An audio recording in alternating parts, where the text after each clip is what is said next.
Hello everybody and welcome back to Gardens and Crystals with me, Wesley Peterson, and today I have another Raid in the Rack video for you, and well, the heavens rain down on me because I have come home with an absolutely amazing plant I'm so excited about. Not just the fact that I found this plant, but the size of the plant I found as well is absolutely amazing. The wonderful plant I'm talking about today is the Monstera Albo Variegata, and it's right behind me here. Look at this big, beautiful example of this Monstera Albo Variegata I bought while I was out raiding the rack, and I saw this, and well, I went into the shop and it was just standing there on its own in the corner, looking just so beautiful, so majestic. Of course, look at it. Look at all the variegations coming out. The one down here, the new leaf coming out up here. There's one that's near enough half variegated at the back. Beautiful different splashing on all the different leaves.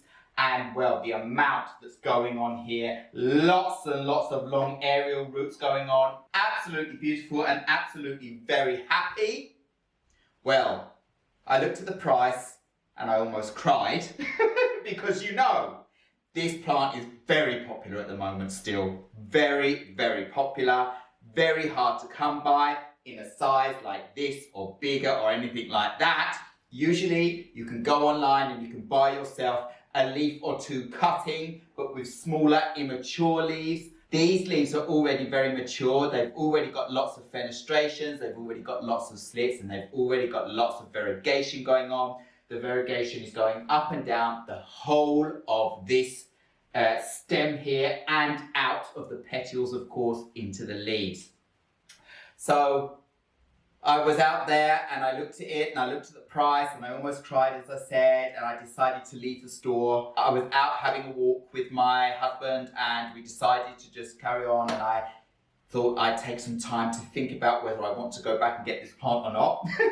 But saying that, I knew that I wanted this plant. So we went around and carried on, and I just couldn't get this plant out of my mind. I just could not get this plant out of my mind. Of course I couldn't. So we went off, we went for lunch, we even came back to our apartment, and then I was like, I can't get that plant out of my mind. I have to go and get it. I know that everyone on YouTube is going to want to see this plant. They're going to love seeing this plant just as much as I am. So we went back and got this plant. I will tell you, this is the most expensive plant I have ever bought to date. So much so that I don't really want to even tell you the price. But anyway, this is an absolutely gorgeous plant and it is absolutely wonderful in my Monstera Deliciosa collection now. You can see I've got my Monstera Deliciosa King, as I call him, up at the top there with the big leaves. And I have my Monstera Deliciosa Queen, as I call her, with the smaller leaves, and all the pots where I took all my propagations from before, and I've done a propagation to pot video where you saw me pop them up, and they're doing very well. They're looking beautiful and their leaves are coming out more and more, those small baby leaves, wonderful. But I felt that this beautiful plant with this variegation was necessary in my collection, because now I have Monstera Deliciosa, I have Monstera Thai Constellation, and I have Monstera Albo Variegata. This plant is also known out there as Monstera Deliciosa Variety Borsigiana Albo Variegata, or you can call it Monstera Deliciosa Small Form, or whatever. There are so many different names out there going around, and none of them are scientific names. This is a Monstera plant. It is from the Monstera Deliciosa plant genus and species, and whatever you want to call them. So I am just sticking to Monstera Albo Variegata to make it more simple but it's a Monstera and it's absolutely, well, you can see, gorgeous. I want to now take you in for a closer look of all these beautiful leaves on this plant because they're all unique, different amounts of variegation going on, different amounts of white and green, and they just look beautiful. You need to see them all close up. So let's go in for a closer look. So look at this beautiful leaf here. You can see the right hand side is absolutely covered in this variegation, and the left side is more green but has this lovely minty colour in the variegation, and then this green patch here which gives a lovely contrast to the rest of the leaf with the creamy white variegations and the different tones of green. It's absolutely beautiful, and it's absolutely wonderful to see that this plant has so much variegation going on in it. Look at that creamy part. It's just amazing. And the contrast against that minty colour is wow. And then this next leaf we're looking at here has a lot of splashing at the end, beautiful variegation, and it has more green on the left side and also a little bit more green on the right hand side, but there's still a lot of variegation in this leaf. It's got lovely big slits all the way through. That's just lovely to see. And then as we go down again, behind this lower leaf, you can see, look at all these aerial roots that are coming out up and down this stem all over the place, long and healthy. And as I said before, this shows that this plant, I've counted, could actually be split and propagated into 7 separate plants. But of course, I am not interested in that at all. I want this plant to grow up and up and up. Look at this wonderful leaf here too. And then look in the middle here. This is the newest baby leaf that has just unfurled recently. And it has a lot of the wonderful variegation on the right hand side of the leaf, more green on the left. So it's split and it's got lots of slits and fenestrations and just what you expect from a beautiful Monstera plant like this. That is just gorgeous. I cannot say it enough. And then look as we pan out at these lovely leaves. They're all so unique. So I really hope you enjoyed seeing this plant around and about closer up. You can see this plant is very, very happy. It's over 1 meter tall, spread out wide, about 1 meter wide as well. So I get a full effect straight away. I like to get these plants that are a little tiny bit more full and mature, so I get a good effect straight away.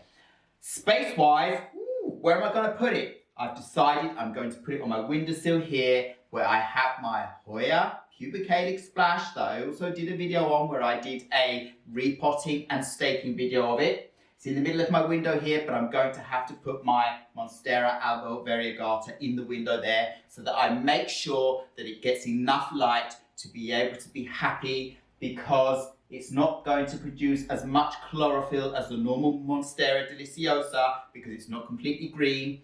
But this plant must not be in direct light, bright direct light, because that will just burn out all the white areas on the plant as well that are very sensitive. But if it has too much low light compared to the normal Monstera deliciosa, it also will suffer, and the white parts could brown out, dry out and die off as well, because the plant needs to be able to produce enough food through photosynthesis to keep all of this going and keep it happy. So the best position for this plant is in a bright, indirect light position so that it gets maximum light as much as possible. It can take lower light conditions, but it's not going to be very good for it. So I'm putting it in the window here. This is a northwest facing window. There's never, ever any direct sunlight coming in here. It just gets lovely filtered light through that window, and it's going to really, really appreciate that and enjoy it. And I'm sure it's going to flush out and grow wonderfully. And I will be able to get myself a cutting or two with time so that I can make sure that I have more examples of this plant, because I absolutely love it and want to keep it going and fill it out more, because this plant here, I've only got 1 stem. All of this is growing on 1 stem. So I will need to, at some point, when this grows out a few more leaves and nodes, I will go in and propagate the top and make me a few more stems, so I've got a few more plants, and it will reflush out. It's a vine, remember. You can go in and propagate these plants, water propagate them, the roots will come out, you'll have a new plant, and the top of this plant will flush out a new stem. You don't need to worry about that, and it will carry on. It's good for your plants to go in and propagate them sometimes. So I won't be worrying about doing that at some point. You can see this plant here has lovely big aerial roots all over. I mean, all the way up and down this stem. If I wanted to, I could go and cut this up into about 6 or 7 different plants already, propagate them, but I don't want to do that because they're going to take forever to grow to this size again, right? Even though this is flushing out a leaf here and it has one on the way out, so this plant is really, really happy. So it's obviously been somewhere where it's been getting a lot of lovely, bright, indirect light, humidity, and a nice temperature. This room I have here, it is always humid. I have a lot of plants. I have pots all around with water standing in those pots that give off humidity into the room. And I have filtered light. And well, it should be absolutely fine here in by the window, as I said. So we're just going to keep it going as it is. This plant, as I said, has many different names, but it is a Monstera deliciosa. And it's a vining plant, as I said. It's in a terracotta pot so that I know that the pot is completely breathable. Hole in the bottom, saucer at the bottom, so I can water it. I know that the water can evaporate out of the sides, the bottom and the top. Aerating soil that I made myself. Gardening mix, bark, perlite, lecker balls, all mixed together to make it a loose soil so it doesn't compact, so that I'll be able to go in and keep this plant watered in between drying out, and know that it won't get too saturated because that really won't make the plant happy. But this plant will want to stay a little bit moist to be able to keep on photosynthesizing and producing all of these wonderful variegations in the leaves. But other than that, this plant is very easy to care for, just like the normal Monstera deliciosa, as long as it's not overwatered and saturated in water so that it gets root rot. These plants really do not like to be sitting in water too long. They are kind of epiphytic plants. They climb up trees and all sorts of things. They have air roots that hang out and capture moisture in the humid air. And so they don't like to be bogged down in too much water. Please just remember that that is the most important thing. I've learned all about that. I've made videos about my Monstera deliciosa queen rotting out and doing propagations because of that, so that you could learn that it's very important to give this plant a very aerating soil and pot if you want to keep it happy. Oh, I am just over the moon with this plant. Look, if I go down here, you can see how big it is. It's just gorgeous. Another Monstera in my collection, another different type. It is a beautiful, beautiful plant. Now, these leaves on this plant are dusty and dirty where it's been sprayed over and so forth. It will take a bit of time for that to come off. It doesn't matter. I'm going to get in and I will wash the leaves off with a cloth very gently.